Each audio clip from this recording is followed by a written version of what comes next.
they may be. Looks like the show system made the trip okay. That's always a plus, right? So, tonight, it is that time of the week, Wednesday.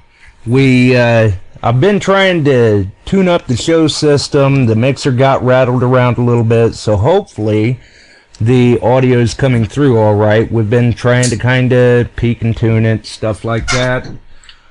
We're working with it. May take another week or so to get everything back in check, but it sounds like it's doing okay right now.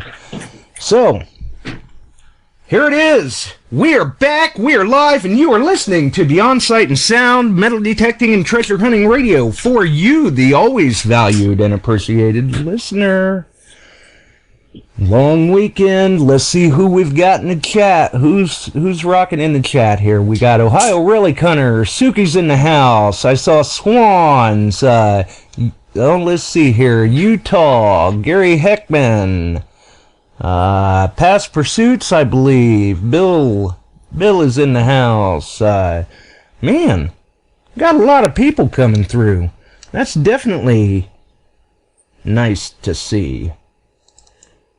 And we always say it's from, wherever the studios are, because lately, we don't even know where we're going to be. That's just the way it goes. That's how screwed up things can get sometimes. It's alright though. It's a good time. Definitely a good time. And, wait a minute. Slow down there. I got a mouse jumping across my screen for some reason. Not a four-legged kind either. But that's all right. We are here. We are back. We're glad to see everyone, and we do sincerely hope that those who did attend the Ohio dig did in fact have safe travels back home, and there were no issues there. But I suppose we should break this thing open and get some people in here. So with me tonight is none other than one of my fellow Team X members, good friend of mine, and we definitely had a lot of fun running around them hills. It's Mr. Leighton Harrington. How's it going, Leighton? Hey, I'm trying to stay a little on the dry side tonight, buddy. I think we're getting some of that southern storm. How's it going? I'm doing great. Oh, yeah, we've been getting the rain, too, but that's the important part. You got to stay dry, because once, as well as I, when you're out in the field, once you start getting wet, if it's chilly, that's when you start to have problems. Yeah, absolutely. Listen, I wanted to say first off, thanks to everybody that contributed, took their time, added to that show, Sam, Jeff, everybody that was on the crew there, and I really, really enjoyed myself. There's nothing better than friendship. It was great to find some stuff, but I just want to personally thank everybody that attended and took the time to say hello. Oh, absolutely. Absolutely. Let's see here. Looks like somebody was trying to call in. I think we just lost them. We'll try again here. Maybe we're having a little bit of issues with the phone lines tonight, because we do have storms coming through. Yeah, we got a really big storm. It's supposed to last all the way up into Friday afternoon, so it's definitely torrential rains in our area. Oh yeah, it's rained, well, pretty much since I got back from the dig. Sheesh. I'll tell you what, it's not going to stop me though. That's right. It's not going to stop me. I'm going to get out there. I don't care if I look like one of those little drowned rats. I'm doing it. Right. And I would like to say, too, as well, just like you had mentioned, Leighton, congratulations and thank you to everyone that was involved, whether they were on the committee, whether they were just there to hunt, or whatever. It was great to see the participation from everyone. Yeah, well, you know what the real treasure was, don't you? It was meeting and greeting everybody. It was fantastic. I had a ball. I really had a blast. Oh, absolutely. I agree. It was. I mean, it's very, very rarely that you can have that opportunity to meet that many great names, Right. great people in the hobby, all in one place like that. Yeah, I mean, the caliber of people there were, I mean, it was, no pun intended, beyond sight and sound. It really was. But, you know, I mean, there was some people there that, you know, I know some people look up to me, but you know what? Listen, I'm just like everybody else. But I find myself looking up to others, too. So it's not just because, you know, somebody posts a little more or finds a little more stuff than someone else. That's not what it's about. What it was about, that particular hunt, was trying to save some history, rewrite history, and I think we did pretty well. Yes, I believe so too. And I think we've got somebody on with us that may be able to chime in a little more about that. Go ahead, caller. Hi, how are you doing? Well, hello there. How you doing, Sam? I'm doing good. How are you? All right. We've made the trip back, and that was all very good. Smooth sailing for most everyone, I hope. Good. Or at least that's what I've heard anyway. Everyone has made it home safely, which is good. Yeah, everybody that had left let me know that they made it home and that they were on their way home or they were just switching flights. So it was kind of, you know, it was just like family. How are you doing? Where are you at? You know? I think the only problem that I heard was that Danny Coggy lost his luggage somewhere around England.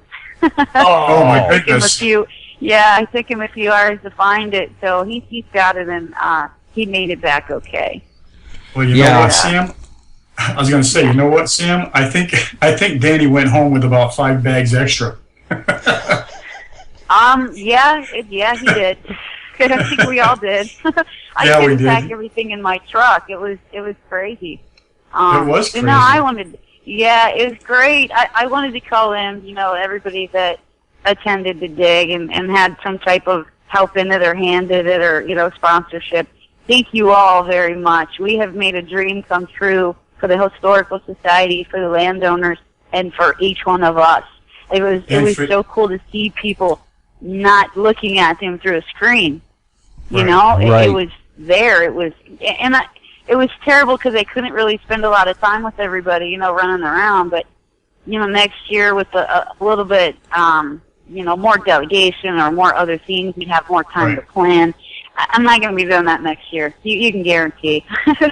Right. It'd be different.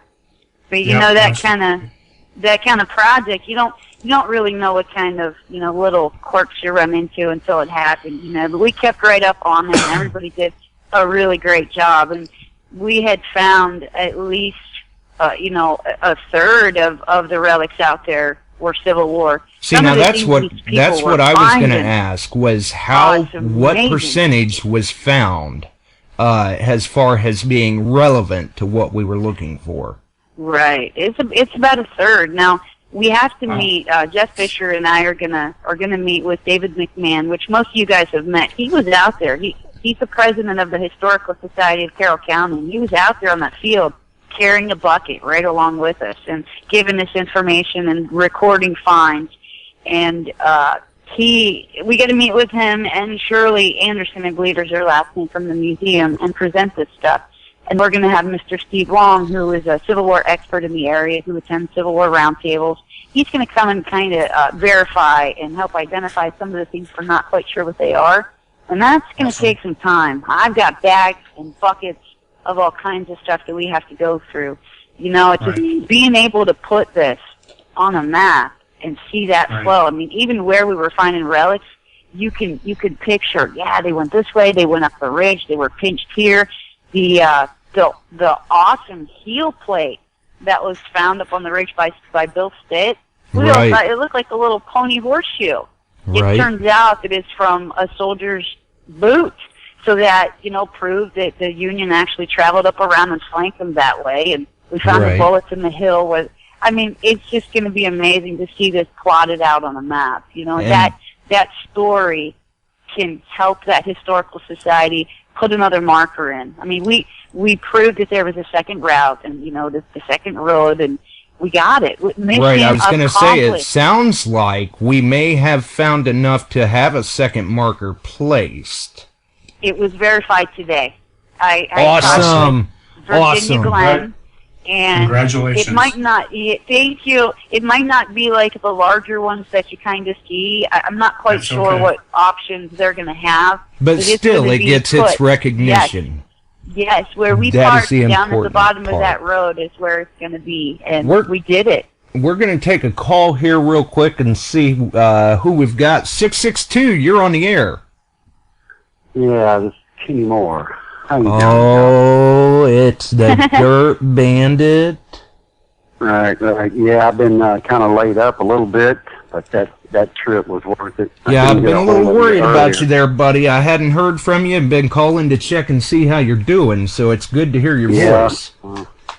You just you go do what you do. But yeah, my phone messed up on me, so I've kind of just been resting anyway. But I'm actually thinking about getting out and maybe doing something tomorrow. But, man, let me tell you something. That infield that you pulled out just got one Confederate relic. Told a whole lot.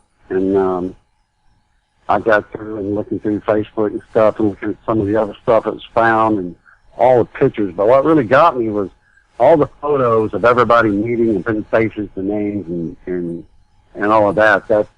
That was neat as well. But that was great.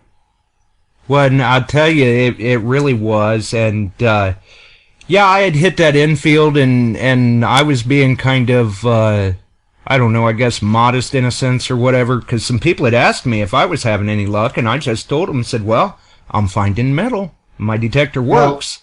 Well, let me cut in real quick here. Good evening, Kenny. Sam, don't go away. I got to talk with you too. Right. But you know what? I'll tell you what, Kenny. I was right. I was right next to Josh. We hunted the whole 2 days together. He pulls the Enfield out of the ground, Kenny, and he says to me, I said, "What do you got?" And he's looking at it. I said, "What do you got?" He says, "Well, I think I got a piece of lead." I said, "Yeah, I got a bullet. It's lead." But I said, "Dude, that's a good Enfield." Oh my God! So yeah, it was great to witness him. Yeah, he was correct. yeah, exactly. And shortly after that, I believe Sam popped an Enfield. Yes, I popped two. Good. Yes, on the left side of that ravine, under where that hill was towards the ridge, there were two there. And then we started to find. I think I found 2 musket balls or something right down below that. Nice. Yeah, and it was somewhere on C3 there, our section there, that you guys know what I'm talking about when I say C3. Right. There was, I believe, a grape shot found. And some of the fragments that were found on that hill could possibly be cannonball fragments. Yeah, actually, it was Frank Lopergolo that found that grape. Canister shot. Yeah, it was a canister shot. Okay. Yeah. Now, and this is the place where originally they thought to be no artillery. Right. Oh, and we, hey guys, I'm just going to interrupt everything. Hold on there, Stryker. We've got another call coming in. I want to work in here. They just come through. Go ahead. Hello, sir. I believe we've got Sentinel on board with us. All right. Well, hey there, guys. I'm sitting here listening to the show. Figured I'd call in and contribute a little. I just wanted to say thank you, Sam. You did such a wonderful job for your first time. Thank you. Putting together an event like this, guys who've done it for years, you did an outstanding job, and you should really be proud. Thank you. I still plan on that trip. I still plan that trip to Virginia. So give me that information, and I'll put that vacation in. And while you're on with us, Josh, why don't you go ahead and make an announcement about Let's Go Detecting? Yeah. Sure. We just wanted to let everyone know that I'm sure some of you've heard of Just Go Detecting. My good friend James Bibb runs that site, and I help him with the organized hunts We try to have them twice a year. We have one coming up on December 13th and 14th, and that will be in the Culpeper area. That is, for you that don't know, that is the biggest cavalry battle of the Civil War was fought, called the Battle of Brandy Station, and that was fought right there in Culpeper. It was also some of the biggest camps of the entire Civil War. The 2nd Corps, the 5th Corps, the Union Army camp there, as well as the Army of Northern Virginia. So you really have an opportunity to find just about anything. Right. That's outstanding. But anyone, we'd love to have anyone. Like I said, it's December 13th, 14th, and actually it's that weekend, Friday, Saturday, Sunday. And it's a wonderful event. In the past, we've had, Confederate buttons, belt plates, tons of bullets, corps badges, just about anything you can think of associated with Civil War is possible to dig there. Absolutely. Right. I can't wait to get there, buddy. And speaking of Civil War, you made a respectable find yourself, Josh. Well, I gotta tell you that the slope of that hill there was a lot of cluster of Civil War artifacts in there. You got that beautiful infield, and you could still see the cold pour striations in it. That's as pretty as we found them in Virginia. I mean, you couldn't ask for a better infield. And I was over there, listening for for those faint signals in the iron, and I got a signal that was blowing me away. And I started digging down, and it was a piece of iron. It kind of looked just like a piece of iron wire, or just a ton. Some of the trash we come across while relic hunting. But I had a feeling, so I kept digging it out. And sure enough, when I dug out the base and was able to get a good view of it, it ended up being a really nice cavalry stirrup, Civil War cavalry stirrup. So congratulations on that, dear buddy. It was beautiful, beautiful. Much debating that find, that's for sure. Well, I was just worried about, and Josh and Layton were over there, and you guys, you can testify. I was just worried about, not breaking it in half because it had that slight little crack in the top. We've got video and pictures to prove it. Oh yeah. Oh yeah. That's the one thing I didn't want to do because half a cavalry stirrup is still cool, but nowhere near as cool as a whole one. But we were able to get it out of there. And, it not only blew you away, it blew me away. As soon as I saw it, I knew what it was. I said, "Oh my God, that poor root! The root had it in its hands for the last 150 years, and it didn't want to let go. But you did a good job getting it out." Yeah, and then once I got it loose, you remember there was another root running right through the middle of it. Yeah, unbelievable. That was perfect. Yeah. I was glad to be there to witness it. Oh yeah, I was glad to be able to recover it, and it was just my part with just one of many nice Civil War artifacts found there that day. I mean, I got to really hand it to you. I mean, you're talking 300 Confederates and about 300 Union soldiers. For that small of a battle, there were a lot of great artifacts found. Right. Yeah, and you know what, Josh? They were on horseback, too, so that's even harder to narrow down. It wasn't like they were too strong, though. Right. It wasn't like they were standing around, sitting around, or in a camp all night. They were on the go and getting their ass peppered, so they were moving. Yeah. You're right. Exactly right, Layton. They didn't camp there, and they didn't even fight on foot, Yeah, they were, basically Morgan and his men were hauling tail, trying to keep from getting captured, shooting while they were running. So, yeah, for those circumstances, I thought we did a great job.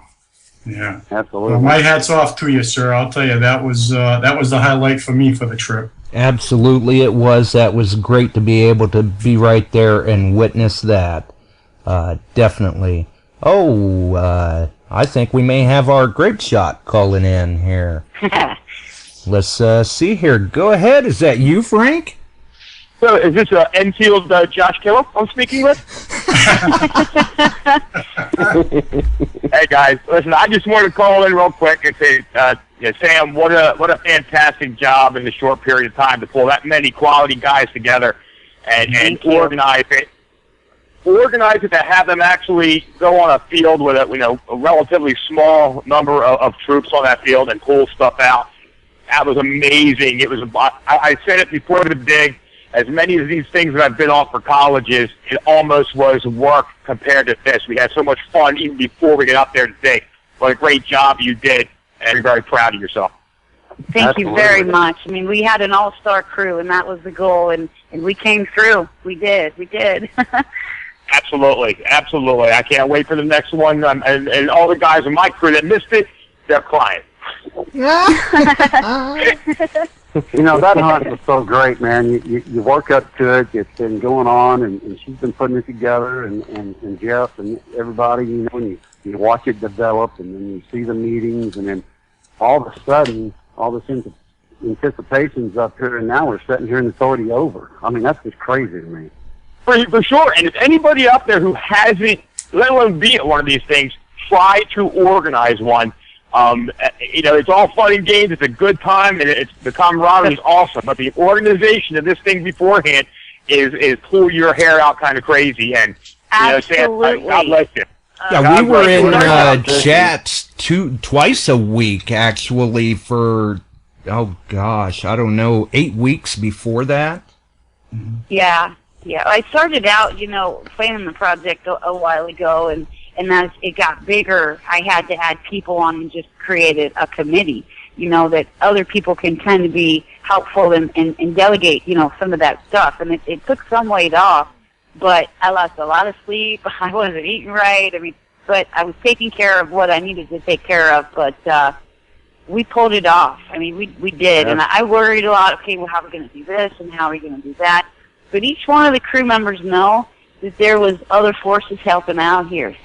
Doors opened, and the path was paved when I didn't have to do this over here. It just took care of itself. It's so weird how it was just time, it was just time for the soldiers to have that actual story told, and we got in, and we got the job done. Well, you brought one more thing, Josh, before I go, because I got to go. One more thing. You did such a good job. This thing had so much press.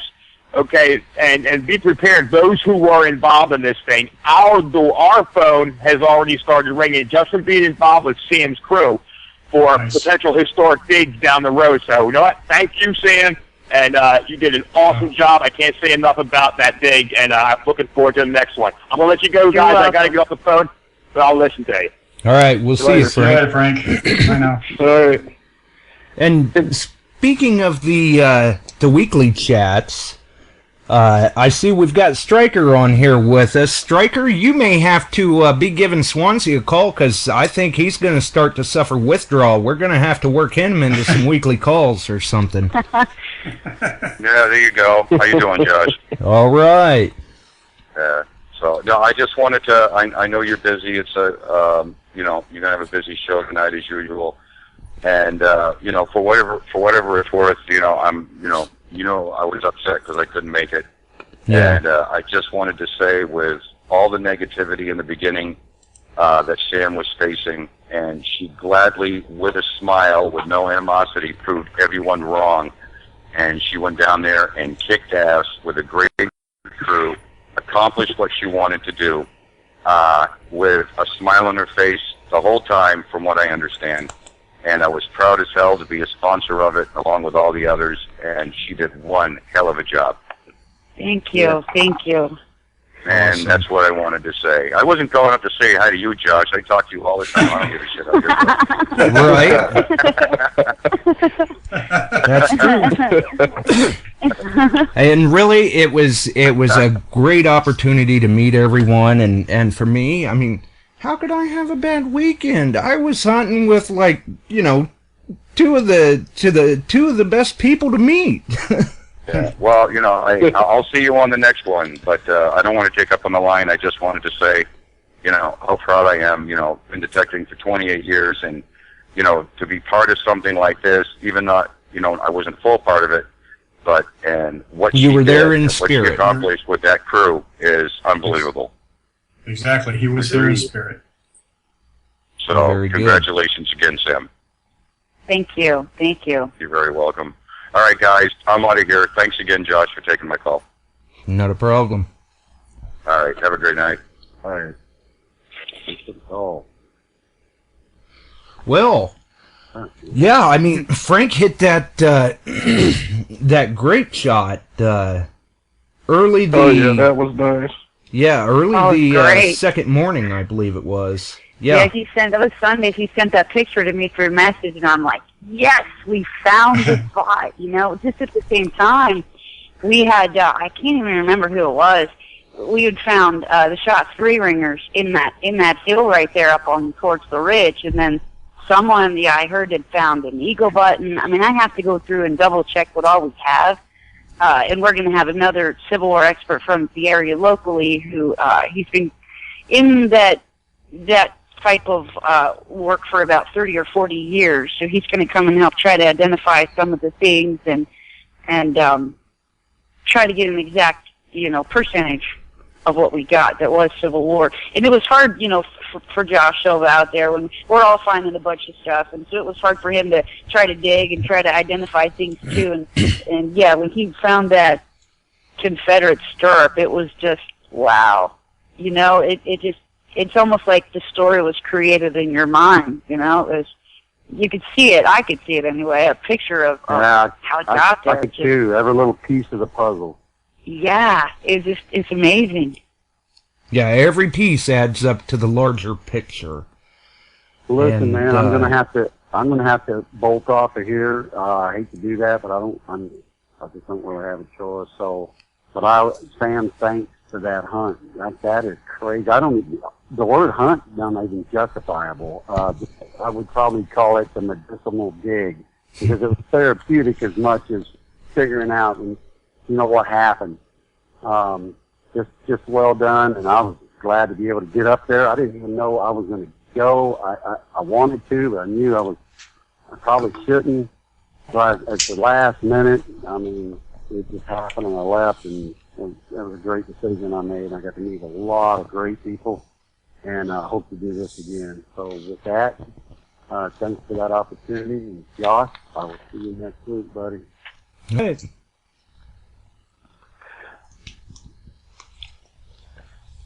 And Sam, did you see how on the second day, and this is really common with a lot of these hunts, you think you might get the first day everyone's running around like a chicken with a head cut off, looking for hot spots.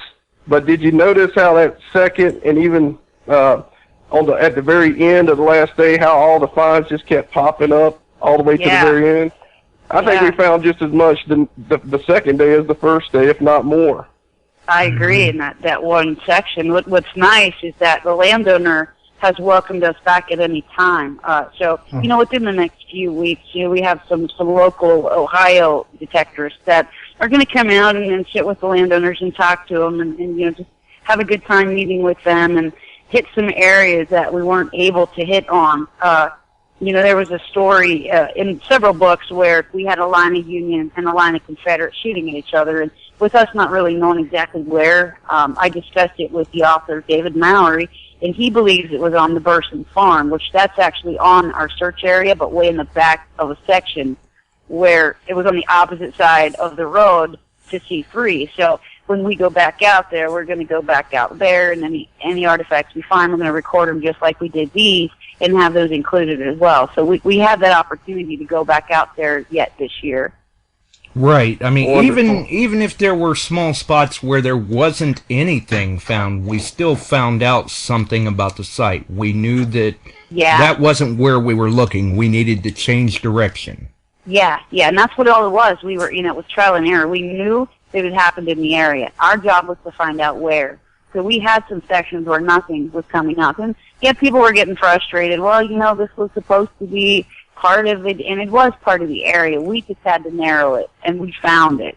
That was the goal, to find it and to map it out, to tell a story of what really happened there, and that's what we did. We met our goal.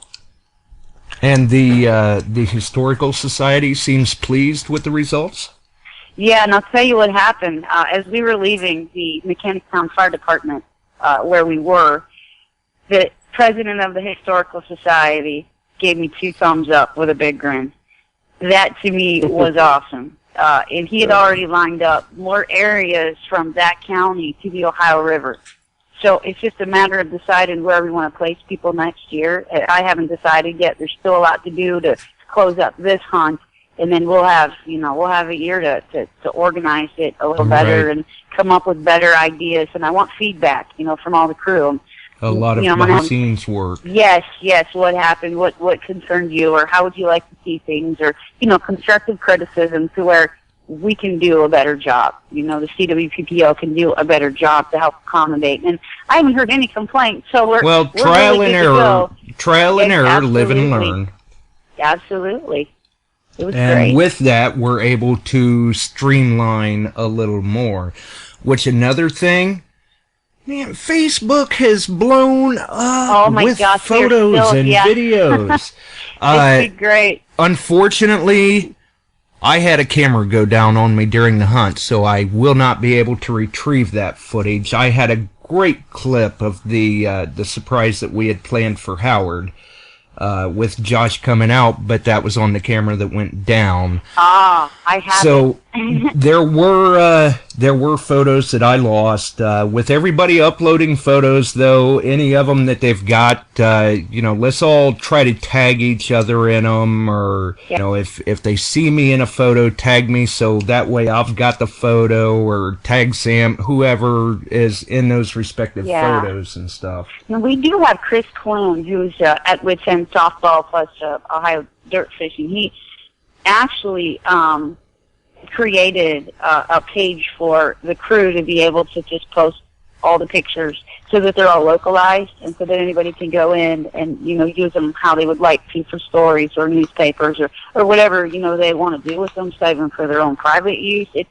They're there for everybody. I would encourage everybody to share what pictures that they have. Nice. Very nice. Speaking of that, Josh Silver, I've got some pictures for you, buddy. Yes, and I do as well. All right, I look forward to seeing them. And once I get that video clip put together, I will. I'll send you a message, let you know, so you can get a copy of it. That sounds good. And Sam, I talked to Abby, and she wanted to let you know personally that she will definitely be at the next one. Whenever it is, you will definitely be there next time. Awesome. Can't wait to meet her. That'd be great. Great. And I think that's what happened is there were some people that they're seeing these pictures and they're going, wow, it looks like everybody was just having such a great time. Why didn't I go? Well, unfortunately, the hurricane wrangled Abby in, and she really hated that she couldn't be there. But she will be there next time, I guarantee.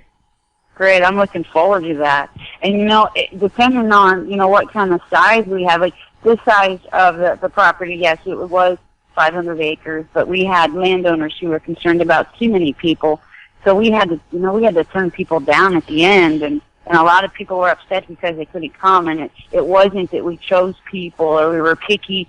It just filled up so fast. I mean, we had a waiting list. As soon as someone dropped off, we threw another one back in that was on the waiting list first. Mm-hmm. I mean, hopefully next time it can be more open. Either if it's private property, they might be more open, or if it's a public historical site, then it could be endless. But it won't end there either. I mean, the year after that, we've got more property, Columbiana County, Jefferson County. We've got them lined up, and we've got the whole trail from this county clear over to the Ohio River, and then what we're going to do is go back to the county we started at and head west. It's just going to keep going. And with the landowner concerns like that, it made it difficult because there was a fine kind of system of checks and balances we were trying to work with to keep our numbers within range. Yeah. At first she was kind of nervous with that many people, but at the end she was very grateful. And I had actually posted a picture of her email that she sent me that she was very pleased and that she was very just happy, and she loved the crew that she met, She hugged them. What I did before I left her property was I gave her one of the smaller banners that actually Jen Johnson had created for us. We had 5. I gave her one, and she's going to hopefully hang it on her barn. That, to me, is awesome, because that's like, we marked our territory, you know? Next site, we're going to hang another banner. After Leighton that, Leighton and I actually spoke with a couple of them there towards the end before we left Sunday. Nice people. Yeah. Yes, they were. They were wonderful. and I will say, just a quick. Yes. I was just going to say, sorry to interrupt you, Sam, but just a quick shout out to Lonnie and Virginia for showing up and showing their concern for the land themselves. So if they're listening, thank you for showing up. Yeah, and Jeff Fisher did a great job with the maps. Oh, he was awesome. Yeah. Lonnie, I've known Lonnie Kimball for about 16 years, and I had no clue until about 4 weeks before the dig that he was even related to John Morgan. His Aunt Sarah actually lives in West Virginia, and she traveled here and had many stories for us. And yes, she did.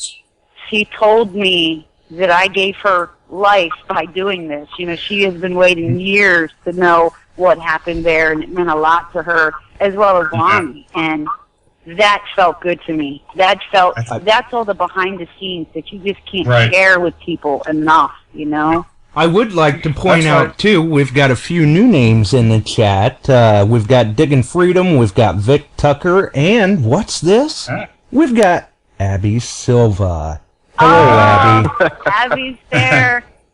Hey, Abby. Yep. Awesome. And on the line with us, we've got Swansea. How's it going? Not too bad, Josh. How you doing, buddy? All right. First off, I want to say, Sam, what an epic event. You really pulled this off. It went absolutely amazing. It was great meeting a lot of these people. And Josh touched on this earlier today, that a lot of us have spent a couple of nights a week on these Google Hangout chats and stuff like that. What the hell are we supposed to do for the next several months? I'm sorry. Well, like I said, Swans, I'm always around. Well, Friday night and Saturday night, it looked like the ultimate Google Hangouts, because all these people, all these diggers stood outside that hotel room, outside the front lobby door, and we just stood there for hours and hours on end comparing stories and meeting each other. It was absolutely amazing. It was. Yeah. It was. And I think, you're not behind a computer screen anymore. You're looking at these people face to face. Right. It was a big star, big star cast. It's like watching TV and seeing, wow, it'd be cool to meet them and meet them. And it's, gosh, the same hobby, and being able to share those stories. And I didn't have a whole lot of time. And I wish I could have stood around and been able to chit-chat more and have fun. And it just seemed like it was work. And I didn't even really get to eat all of the dinners, both nights. So next year, I gotta not spread myself so thin and have other helpers there a little bit better. Like I said, you don't really know until it happens. So we just know where the opportunities of improvement are, and we're gonna take care of that first. And Leighton, I do believe that, unless I'm mistaken, I do believe I saw another name in the chat, our buddy Steve. I'm not kidding. So, shout out to him. Steve Z. Absolutely. Good evening, buddy. Yeah, I do believe we should have him call in. Yeah, family he's always reunion. Call welcome. in, Steve. I'd love to talk to you. Yeah, family reunion. Yep, we are a family. That's for sure. Hey, Swans, real quick. Yep. I know what you can do for the next couple of months. You can prepare to go down and do Josh Silver's hunt. That's what you can do, buddy. Yeah. Oh, there you go. I'd be ecstatic to go down and do Silver's hunt. I tell you what. I'll tell you what. I know Sam's going. I'm going to definitely go. Of course, Josh will be there, his buddy. And you know what? We'd love to have you down. I'll tell you what, though, the one thing that I'm only concerned about there, Leighton, is the fact that when I showed up in Ohio on Friday, everybody expected me to be shorter and fatter for some reason. I have no idea where the hell that came from, but everybody said, I thought you were a short, squat guy, and all of a sudden I show up as a tall, lanky guy, and they're like, this isn't the Swansea Searcher I know of. Yeah, I told him. Said he does impersonations on the side. Watch. Tell him to stand sideways and stick out his tongue. It's a perfect zipper impersonation. Oh, that's great. Yeah. Or when he runs across the parking lot. Look, there you see him. There you don't. He just stopped behind the stop sign. Well, funny, just too, the first time I met Drew and Frank for the first time, and I had to introduce myself as Michael Jackson both times just to keep him a little askew. I couldn't let it be too obvious. Well, you've got plenty of time to prepare and get fat and short. Hey, and all right, know... Well, that's what I'll do. I'll compress myself a little bit. I'll start eating a lot of Twinkies. There you go. And for those that are having to prepare for the hunt in December, if you're a little light on gear, check out Ironclad Detectors. Oh, yeah. Thank you for that, Josh. And they're great to deal with. I know, because I just ordered a pair of headphones from him. That's right. Yeah, we'll take care of you for sure. Yeah, with that hunt. Oh, let's see here. We've got a caller coming through here. Where'd they go? I just saw it. 905. You're on the air. Hey guys, it's Steve calling. Steve. Hey, Steve. How are you guys doing? You gotta be there next year, okay? Are you guys sure you were hunting? It looked like just a big party there on the other side of the screen here. You were just having way too much fun. We missed you. Yes, we did. did. You know what? I was looking at the pictures once you guys started posting them. Like, oh my God, that looked so incredible. But it literally looked like a big family reunion. Yeah, and really, that's you could kind of chalk it up as that is what it was. I mean, it may be not that far fetched to say it was a gathering. Yes. There's not too many ones like that. It was great that you guys had the opportunity to do that. Oh yeah, absolutely. Right, it looked great. And Leighton, that shovel you got is amazing. It's our favorite color.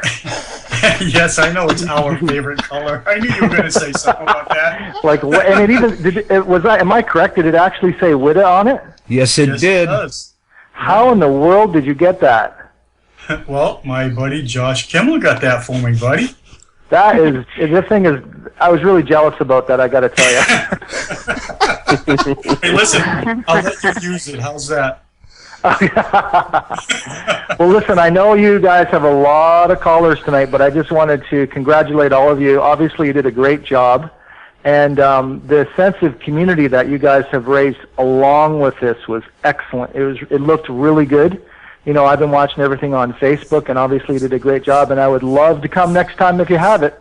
Awesome. You got it. We'd love to have you, Steve. You're on the crew already. Oh, awesome. Well, congratulations, you guys, and you're having a great show. I'm going to turn off the phone and listen to you a little bit more. All right. Thanks for the call, Steve. Okay, God bless you guys. You too. Bye-bye. Wow. Cheers. Steve Zazulek from the Curse of Oak Island show. Yes. 903, you're on the air. Yeah, this is John Shaw. The other John Shaw, that's why I go by Texas Digger. I like that. No this confusion. Is the other John Shaw. Okay, yep. I just wanted to, again, congratulate everybody. I've been following it online. I wasn't able to make it out there, but following it online. And it's a wonderful thing to bring history back so everybody can enjoy it. Yes, it was. And it's even got me a little bit inspired to do a little bit of research from down in my area of the country. I know there wasn't no battles fought, but we provided several men for the war. And I believe the 12th Texas Infantry came out of my county. Right. And, of course, they fought mainly around Louisiana and Arkansas. Well, really, after the war is over, they come home and they could drop some of them relics then, too. Yeah. And I think that's how I found that belt plate, for the U.S. buckle I found up in Harrison County. I think that's a possibility of what happened there, too. Right. It happens. Right. Yeah, I know they captured some guns from the Union forces and then used them as the Val Verde battery. and one of the guns is now sitting at our county courthouse out in front. And, nice. They taken the Valverde battery when it came time to surrender. They buried the guns because they didn't want to surrender the guns. And then afterward, the guns were dug back up and then restored. Well, and it's like Leighton and I have said before, you know, where is treasure? It's right there under your coil. You just got to get your coil over it, and, you know, whether it's gold, whether it's relics, history, it's out there, you know. Yeah. Right. Yeah. We're all looking for the same thing, but nobody knows exactly what it is. That's right. Oh, yeah. Texas, like I say, it's kind of got me inspired to get out there and do more swinging. There you go. You were saying, Josh, something about Texas? I was just saying that you live in a great state for relics. You have a little bit of Civil War activity, but you have a lot of the Mexican War activity there. And you know, with a lot of states and during the Civil War, a lot of southern states, for instance, you'll find more Georgia buttons in Virginia than you will in Georgia, just simply because most of the troops were shipped off to Virginia. But in Texas, I know 2 or 3 guys that have quite a collection of Texas buttons out of East Texas. Star buttons. Yeah, that's right. Esperanzas and Republic of Texas. So, yeah, I encourage you definitely do some research because that's a great area. Yeah, I'm going to do a little more research. I know the area I'm in was mainly Indian country. We consider the wild lands. I see. I'm going to definitely do some more research and a little more hunting. I've found one place, there's an old blacksmith shop was on, and dug a few relics there. Oh, very good. What kind of relics are we talking? Well, mainly I've done, the biggest things I found was some old files, a pair of broken shears, and a kerosene can. Oh, cool. Wow. That had to have been a screaming target. Like I say, I'm fairly new at it, so I dig everything. Hey, listen, that's how you know what? I'll tell you, there's more new guys that find some of the better stuff because it seems that once we get into it a little bit, it seems that we're a little more picky on what we're digging. So you'd be surprised at how many new guys will find some of the bigger treasures. Yeah. Oh, man. We'll make those really great finds. That's right, absolutely. Because a lot of times we get picky and we start saying, oh, that's a piece of iron, and we'll walk right by it. I mean, Josh and I talked about that, you know, periodically through the hunt the other day. And, you know, for somebody that wasn't familiar with their tones, you know, in my area, if I had heard an iron piece like that, I probably would have just skipped over it and just walked away. But you know, in that particular instance, we were digging it all. So, that's how things like that are found. I mean, you got to know your machine, and you know, with the new guys that are coming along, they're digging everything. So, dig it all, buddy. You never know what you're going to pull out. Never throw anything away. Right. I don't throw anything away until I'm absolutely 100% sure that it's a piece of junk. But we ended up with 6 buckets of trash. We had cleaned up that valley so well. Commendable guys. Well, and I'll tell you, with Josh Silva, man, that guy, he is like a relic buzzsaw. I mean, I'd look up, I'd see him digging and look away for a minute, and next thing I know, the hole's filled in, and he's nowhere to be found because he already trucked off for the next find. Hey, listen, although that was, you know, his stirrup was the highlight of your dig, Josh, but I got to admit, when we were all standing around just kind of, you know, chatting a little bit towards this second day, towards the end, I found it very humorous that while you were just standing there, oh, I got another button. Yeah, oh, look, here's a button. That was great. That recorder, you could have just about picked their jaw up off the ground. Oh, look, I got another button. Like it's, you know, hey. Listen, I tell you, it's happened to me too. While I was digging one gold ring, I'll rest my metal detector in another spot, and I'll get another signal. It's another ring. So that's an ongoing joke with myself. But I'm glad I had to bring that to surface because, for those of us that weren't all there, I wanted to share that little bit of fun times too. That's exactly how it was. I was just resting the detector on the ground while you, I, and Josh Kimmel were talking, and. I just happened to move the detector a little bit, and I heard a signal on it. Sure enough, it was, I got a signal.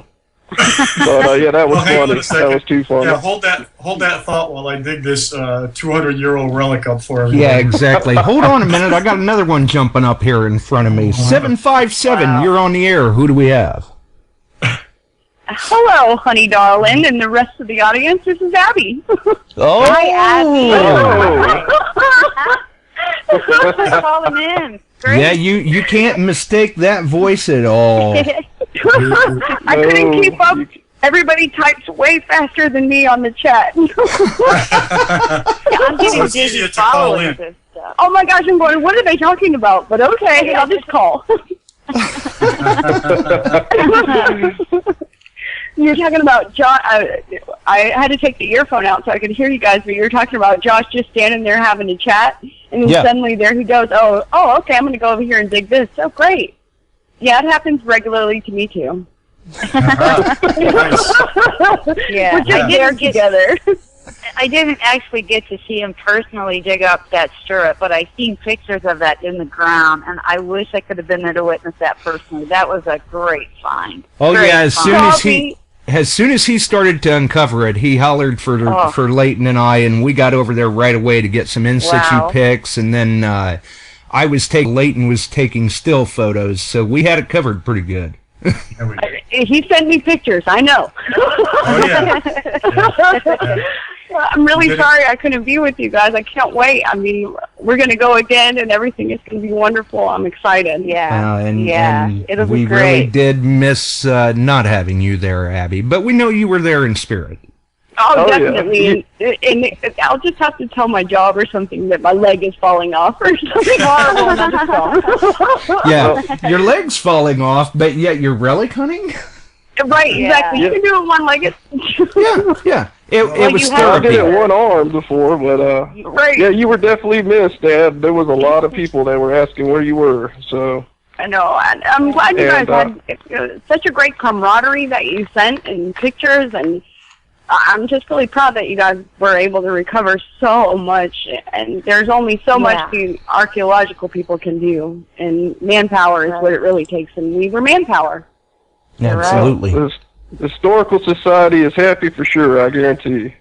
Absolutely.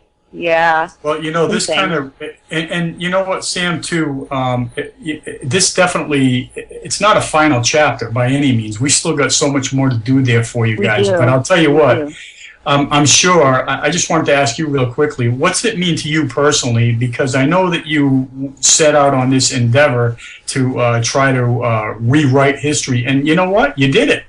So I'm just curious, that must be a field of... I can't even put this into words the right way. Nothing I can say can actually explain what I'm feeling. When I first found that ring out there 4 or 5 years ago, I'm not even sure of the year, I'm just flabbergasted by, this is great. When I first found that, I knew that I had to go back, and I knew with given 500 acres, I could not do that myself. I could have. I could have went out there and kept stuff for myself, but it's not about that. They didn't have the history there, and to be able to pull that off with such a great crew is amazing. I can't even begin to say. You should be proud of yourself. That's a wonderful thing, not only as a woman, but for the hobby, too. That's awesome. Yeah. Thank you. And then we've brought together the organization, the CWPPO, to have everybody be able to be a part of that and know that name. Yep. So when we go back next year, that's Chapter 2, then Chapter 3, and then Chapter 4. We're going to tell a story all along this trail in every little place. I mean, I was told, actually, I had set up a table at a place called the Algonquin Mill Festival, which happens every year. People were coming up to the booth and telling them, you know, there's a place up the road, and it's actually a cave, and that's where the Confederates camped for a few days. I marked that down. You don't read that in any book. It's always you should mark good. You should definitely mark them down. Josh and I get a lot of people that just kind of wander up and say, "Hey, my family has blah blah blah," and it's a family legend. Yes. Okay, I have some time. I'm going to wander out there. Right. I go out. I'll do a preliminary, meet the landowners, see what we would be allowed to do, and then place. We may end up with 5 or 6 different areas, and I might have to divvy up, you know, the crew next time. You go over here. You're a mile away. You're a mile away, and we can make that happen. We can still have a large group, but smaller individual groups, so it doesn't scare landowners or anything. But there's so much history there. So much history. I'm sure that Josh and Abby can attest to this, being on television all the time. You know, you start to hear little tiny things. I've always learned that, you know, when we're looking for treasure, we're never looking for anything big. Most treasures were small. They come in all sizes, all shapes, all different things. What might be treasure to me might not be to you. But here's one thing to keep in mind. Everything that was told or written about, usually, unless it's fiction, you know what I mean, you know, on purpose, a book that was written as fiction usually stems from something. People just don't sit around and go, oh, I don't think I'm just going to make up a story about Morgan's Trail. It happened. So, yeah, you may have to go a little further back in your research, but it all stems from some sort of fact. Right. We had every book we could get to read different stories and different accounts. Well, even if it matched up with another one or it didn't. That's why we spread out on those sections. Yeah, you might not have found anything at that section, but that ruled out that story. You changed the history of my grandfather told me this and my grandfather told me that. We know what happened now exactly. So there's no question. That was the goal, and they're happy about that. When that Historical Society president gave me 2 thumbs up, wow, you know, I pulled out of there. Oh, it was great. It was great. Great. And how hard, I just want to ask a general question for because I know how hard it is for that fellow I'm married to and everybody else who's read first-hand accounts. That Old English is pretty tough to get through, but if you can get through it, typically it makes sense when you're out there doing the real thing. Yeah. Yeah. Like their language was completely different. Yeah, if you can decipher it, it definitely makes a big difference in the way that the ending of the story will be told. Yeah, and to have all of those finds laying out on the table like that, you know, Josh's stirrup, there were a number of coins found, too. I was fortunate enough to be right on the hillside, maybe 15 feet from Layton when he popped that 1875 seated dime. Wow. And that was nice. That was really nice. Yeah. I'll tell you, it's a great coin to find. In fact, the one that we did a couple of years ago with you and Josh and Abby there, I got a seated dime down there too, but it would have been even nicer had that thing said 1860 on it. Yeah. Well, could have. Yeah. You know what? It's still another piece of history, or another artifact saved, and I believe that one was it Hold? No, that one wasn't Hold. The one that we got. That one was pretty. That's right. That one wasn't Hold. Well, I tell you, I was impressed. That second day, I mean, large cents were popping left and right. Yeah, I believe there was a 2-cent fee. I think there was a 2-cent also found. Yeah, I believe Vic Tucker found a 2-cent piece, and it was beautiful. 1865. It was in very good shape. Yeah. Greg Shipley found a trine, 1853. So. That one was gorgeous too. Yeah, so there were definitely some nice finds made. And out in the middle of the woods, isn't that something? Who would have thought, right? Yeah, right out in the middle of nowhere. We definitely pinpointed one of the battle sites for sure. Right. No question about it.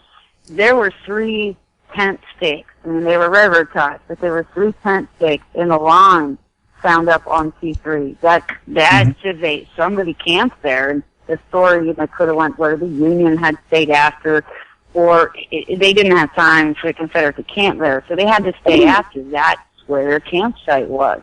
Sure. You know, we're going to be able to tell what kind of weapons they had by the bullets we found. It's it's the story doesn't stop here. You know, we know where they were, but now we can dig even deeper.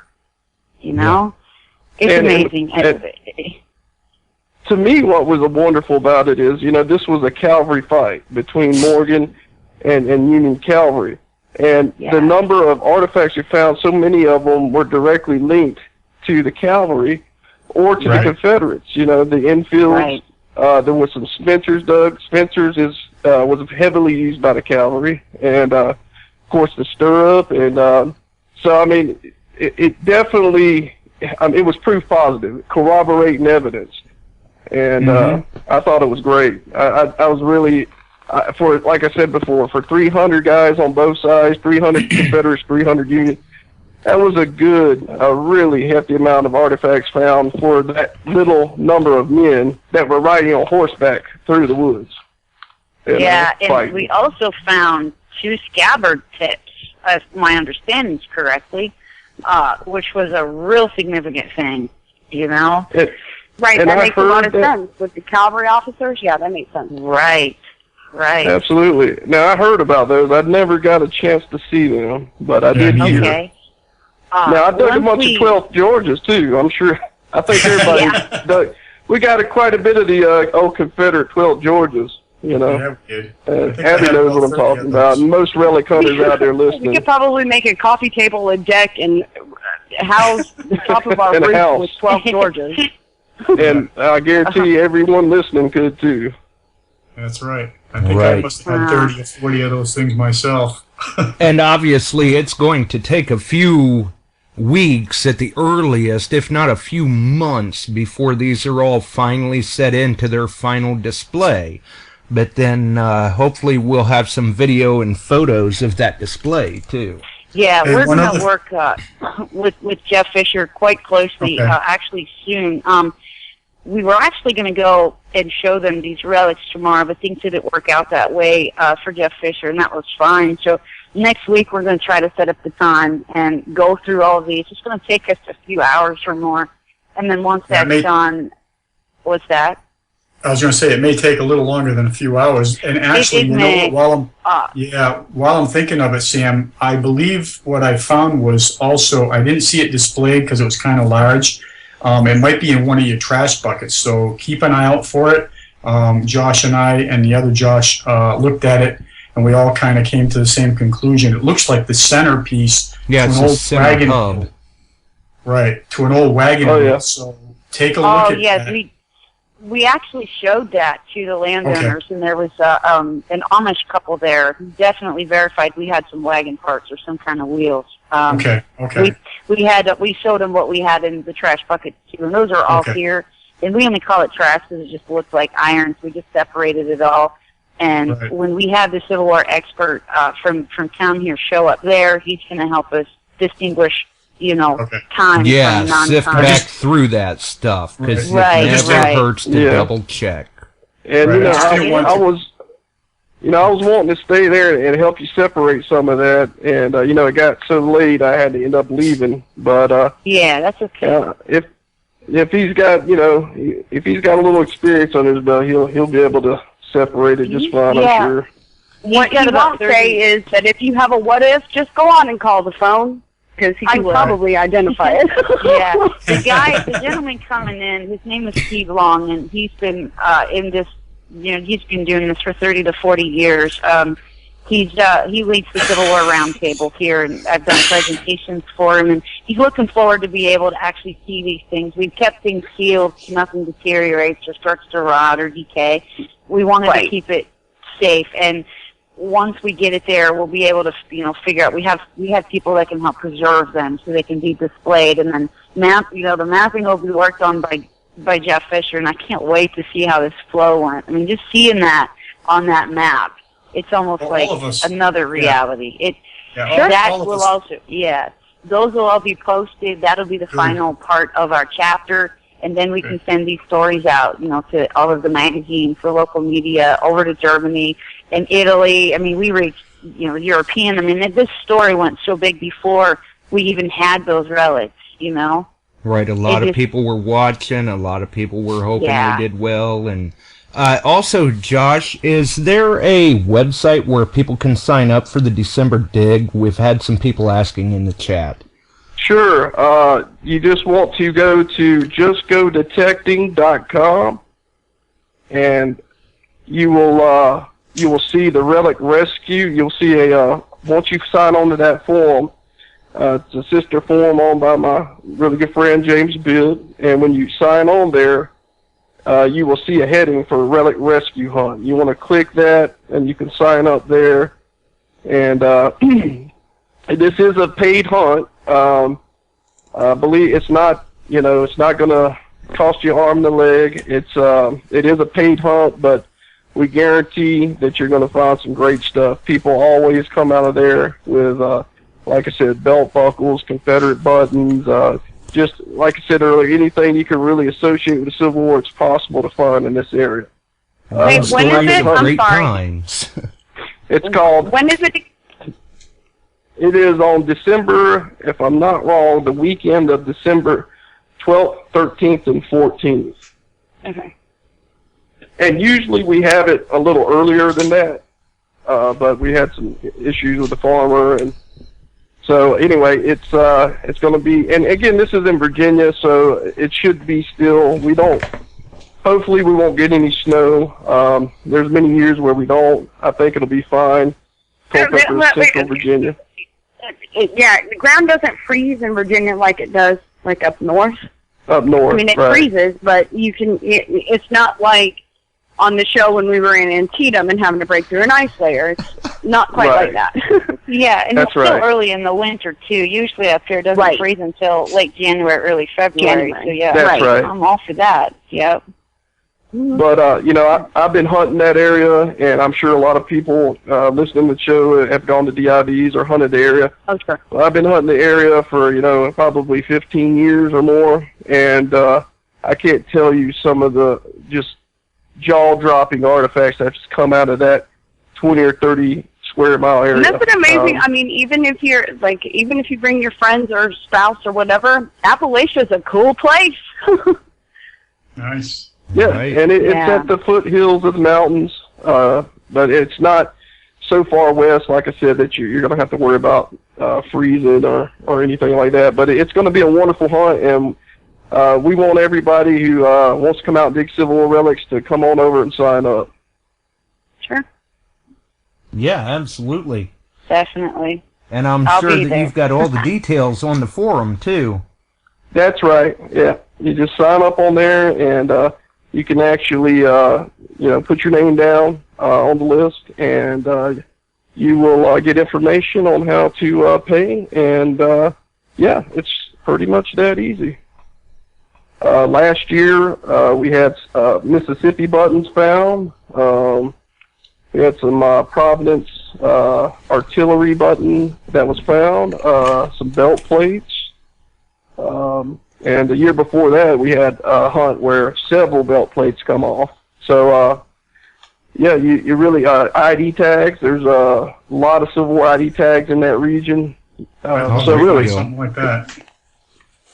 Yeah. and of course, everyone wants to find that CS buckle.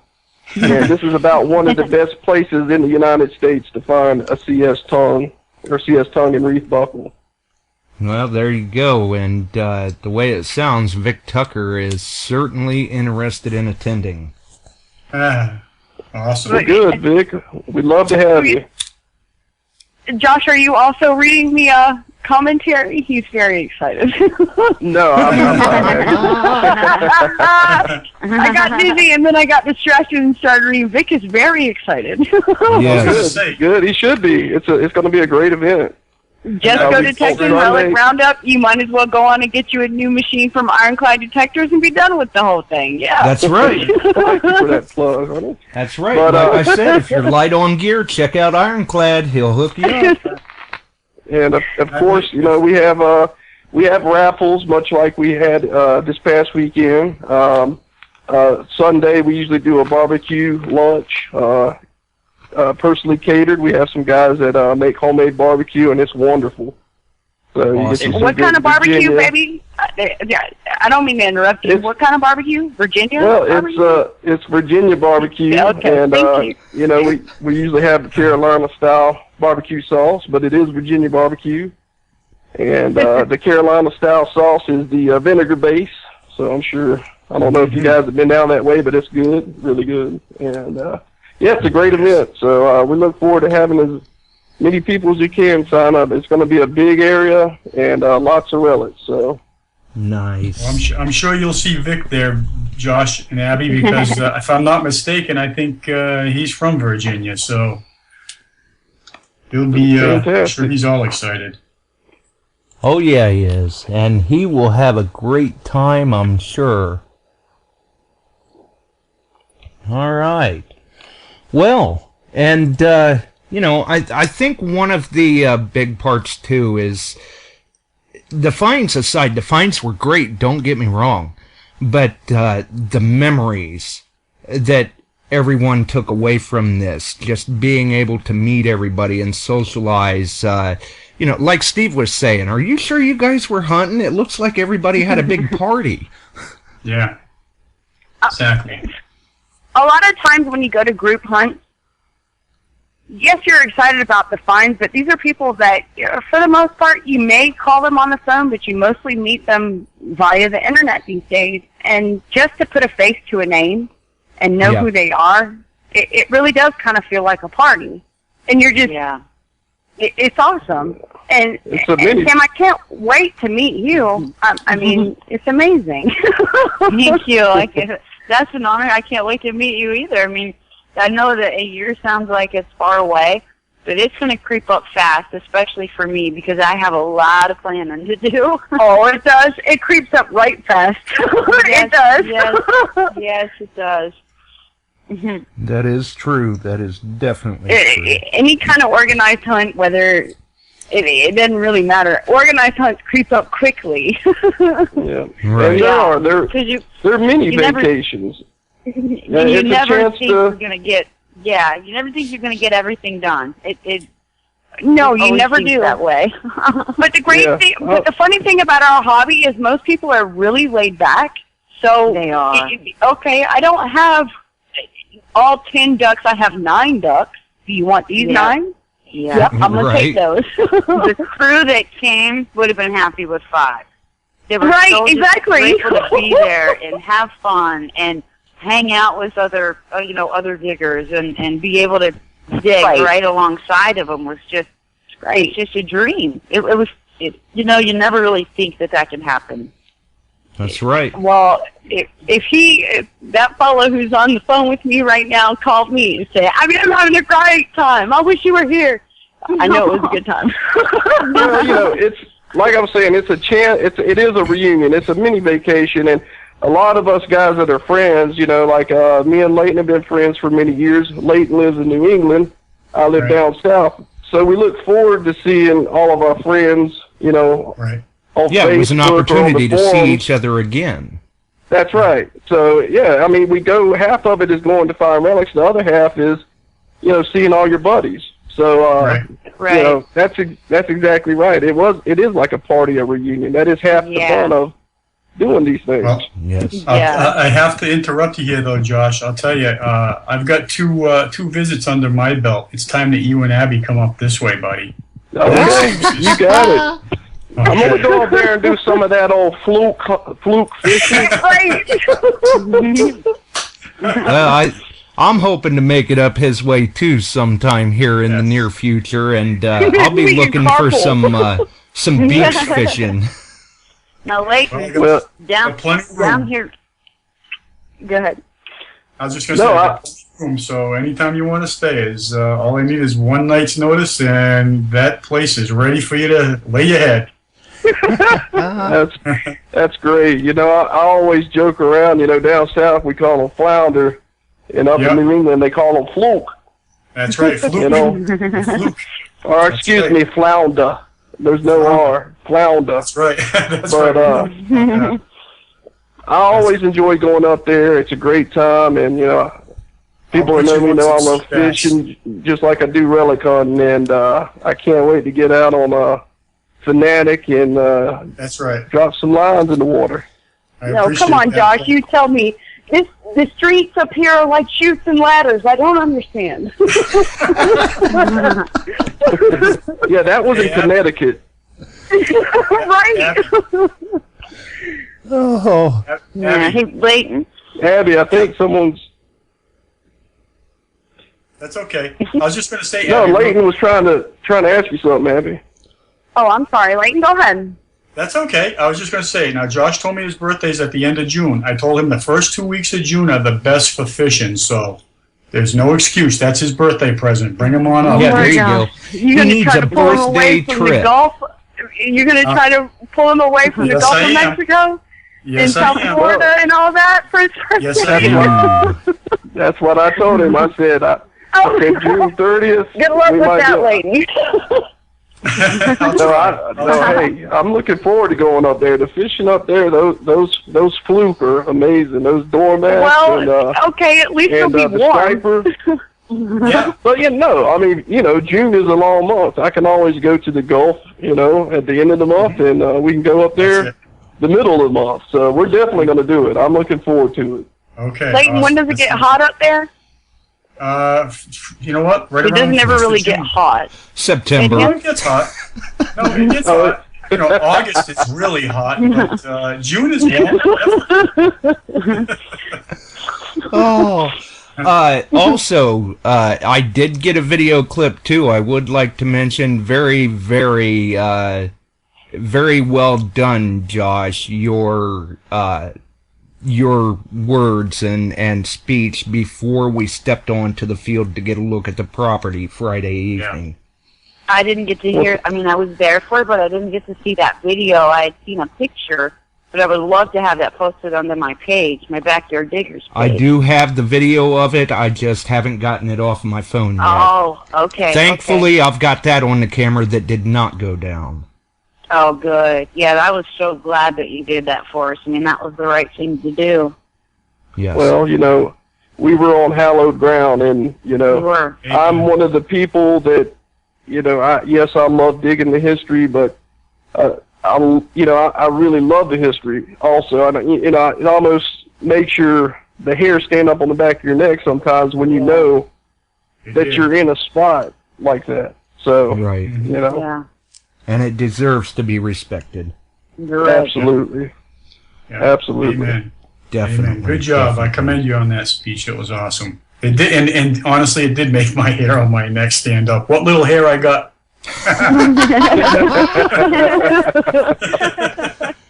But really, I mean, it was. Mine too. It was a great time, a great experience. I couldn't have asked for a better group of people to meet that weekend, and just to be hunting around, because basically all weekend, me and Josh and Leighton were like a trio.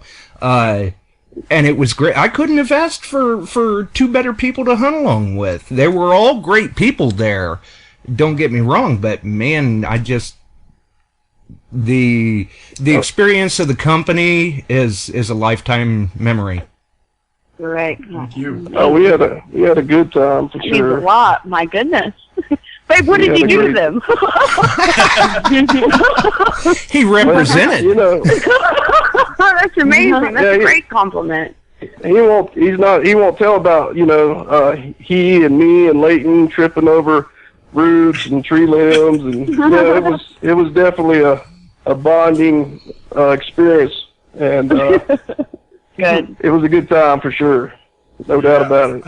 I found myself a nice, Abby and Sam, I don't know if you're aware of this, but as soon as I stepped onto C3 there, I found myself a nice piece of barbed wire, and it showed me who was boss real quick. I was right on the ground. And then, of course, I stood up real fast. I looked around. Nobody saw me. And about 10 minutes later, I saw somebody pointing at me. I saw that. It's the worst feeling. That one guy. It's always that one guy in the distance. Right. 316, you're on the air. Hello there. Hello. It's the Netherlands speaking. I just wanted to say a quick hello to everybody, and I miss you already. And thanks, Sam, for everything. Hey, Danny. It was overwhelming. Yes, it was definitely a good time. I'm glad that the project worked out for you, Sam. And Josh, you're great. Everybody was great. Thanks for feeling me at home, and you're a great family. And I hope to meet you all one day soon. Again, I'm so tired. I can't even think straight. I had trouble with my luggage. Yeah, I had to wait 4 hours extra on the Schiphol Airport in Amsterdam. But it was overwhelming. Everybody found something. It was great, and I wish I could relive it every second. And we know you enjoyed your time in America. Yeah, again, you made me feel at home. You're all family now. Josh, this is Danny from the Netherlands. The Netherlands? Yeah, and, you know, yes. And you know how wonderful it is? Danny came all the way from the Netherlands, and he went around, and he was handing relics out to everybody from Europe, and that's the kind of guy he is. Awesome guy. Danny, are you really growing tulips? Is it time to grow tulips in Netherlands? I've always wanted to go there. Oh, my goodness. Thank you for coming, and I can't wait to meet you. Yeah, it was great. And Danny got to try deep fried mushrooms for the first time. He had a Whopper from Burger King. Hell yeah. He's never, Welcome to America. It was kind of cool. You know, it was kind of cool. Right. Oh, Well, if man. he comes to Well, New what did you England think of the next mushrooms? And not the magic kind, though. Well, that could be a good thing. Danny, don't feel bad. I don't like mushrooms either. They're fungusy. I don't know how to describe it. I don't like They're mushrooms. fungusy.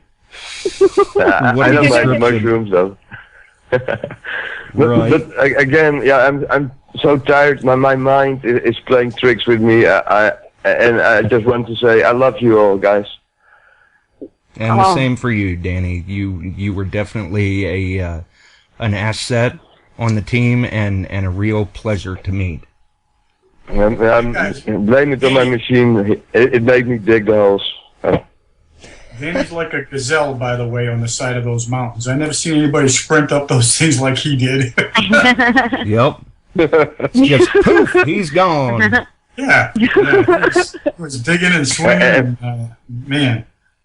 At least I found my first mini ball. Hey. Good. And he came down to the meeting in a camouflage shirt and a camouflage hat. He looked like he could have been right from Virginia. No, he was Americanized Netherlands, but it was funny. Right. Danny, how do you make my spiel? I make some shine soon. Yeah. Danny, how do you say moonshine. awesome in Dutch? How do you say awesome? Yeah, we have several words for them, but I like the one best. It's overweldigend. Say again, real slow. Overweldigend. Delvissen? No, it's same like it's overwhelming. Overweldigend. Oh, Verstanden. Yeah, that's it. That one will be one Danny have to give you in person. Yeah, he's gonna have to do that in person. Because I hear that and it's like, yeah, I know the party's at 4, but I don't think I'll make it. Oh. It was a great time. We're about at the end of our rope, but hang in there with me, guys, and we'll roll on out of here. Another thing, too, on a more possibly serious note, I know that there were a few people out there that, you know, they know my particular situation, may have been a little concerned of me being out there in the woods, tramping around the brush. So I appreciate people keeping an eye out, but I did get a number of compliments from people, too, saying, man, I just really, to see you looking at your phone and stuff, I don't understand how you do this. Yeah. So that was definitely out there. Yeah. Josh, you just tell them what good is your light when you hide it under a bush. That's right. You know, I was there to hunt, so I was hunting. That's right. You were hunting right along, just as good as anyone else. Yeah, amazing. You didn't need any looking after. You was after it. So amazing. You were doing very good on your own. No question about it. Well, were you the first one that found the relic, Josh? Were you the first one to find? I thought you were the first one to find one, and it was at Enfield. Of course he was. It didn't. That's what I thought. I heard somebody yelling it. I'm like, yes, already. We're good. Yeah. What was it? I think Josh popped that stirrup first. Leighton got the silver dime. Josh got the stirrup, and then a few minutes later, I got the Enfield. And Josh is like, I don't think you realize it's nice to dig around like this, but to dig it in Ohio, if you were looking for validation or confirmation, you nailed it. That's the thing. Not too many people know that the Civil War even happened up this far. Even people here in Ohio, I've had to argue with and go home, go look it up, go look up the battle. Right. You're very right. Yes. Josh says, what does he say? The butternut region. People automatically assume blue or gray. Yeah. They don't understand butternut at all. Yeah. Exactly. Yeah, well, that was the southern Ohio region. But yeah, absolutely, yeah, that was a wonderful find. And they all were popping right there at the very base of that hill, just one after another. And that recorder was so proud. I think she was more excited about it than anybody else. She was showing it off to everybody. Oh yeah. And yeah, I mean, it is the most northernmost battle of the Civil War. So right. And we're bringing it back to life. We're going to put it on the map and let people be able to see what happened, not just, they just traveled through here. Let's see what they did. It was a significant part of this battle. It really was. So with us out there, we're finding these things for the Historical Society that can be put as fact into a book. That's right. Change that history. And we're doing that. And we want to keep it going as much as we can. And every year, get more people involved, get more interest in it and get more people to help. I mean, a team is much better than just a few. And we had a great team out there. I can't thank everybody enough for taking the time to come up here and volunteer, knowing they may not even take anything home except, experiences is just as good, your camaraderie, your vacation time, and just being there with people.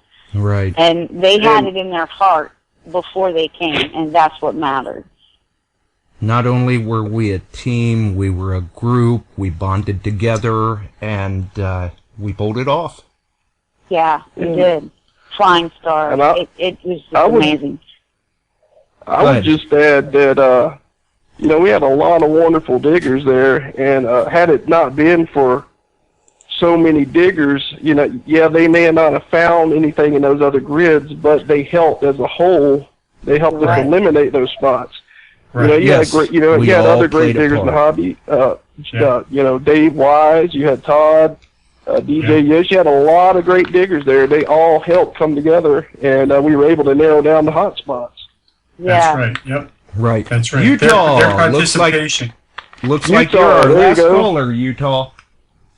Hey, Utah. I just wanted to throw out real quick. Of course, the National thanks everyone for being there. It was more than a once in a lifetime experience. I mean, you couldn't ask for a better time. The memories will last forever. But I do want to give a quick shout out to Katie James, the 16-year-old digger we had on the team. About 10 minutes into the hunt, she found her first J-hook ever, and awesome. Started finding relics. There were other young diggers there as well. I know Sam's son was out there swinging, her nephew was out there swinging, her niece was swinging. I believe they all found stuff that it was just great to see that we did have the younger generation involved in this as well, to not only get them into the hobby and the passion that we share, but to get them learning history. It was just amazing all the way around. Absolutely. Right. Thanks again, and with them, You're welcome. With them actually being permitted to have that day off school, in return, they did their homework prior to the day, plus they're doing a report on this dig. Nice. I'm excited about that. Yeah. Very good. Nice. Sorry to interrupt, but I'm gonna drop out my phone, etc. Gladly it works again. Again, guys, thank you very much for everything, and I hope to meet up with you all soon. All right, you have a great night, Danny. Yeah. It's not great morning, I guess it is now. Well, yeah, that's true. That's true. You better find my computer mouse, eh? That's right. Oh, yes, Okay. I will find you. It'll be found. Cool. Okay. Bye-bye. All right. No, Well, for we're gonna roll on out of here. Hang in there with me. For everyone else, we definitely appreciate you all tuning in tonight.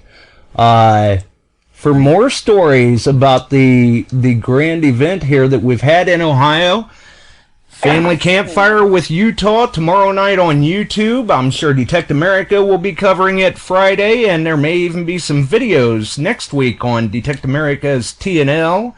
For others, don't forget the Go Detecting Hunt in December. You can check out that. That's going to be a great time too.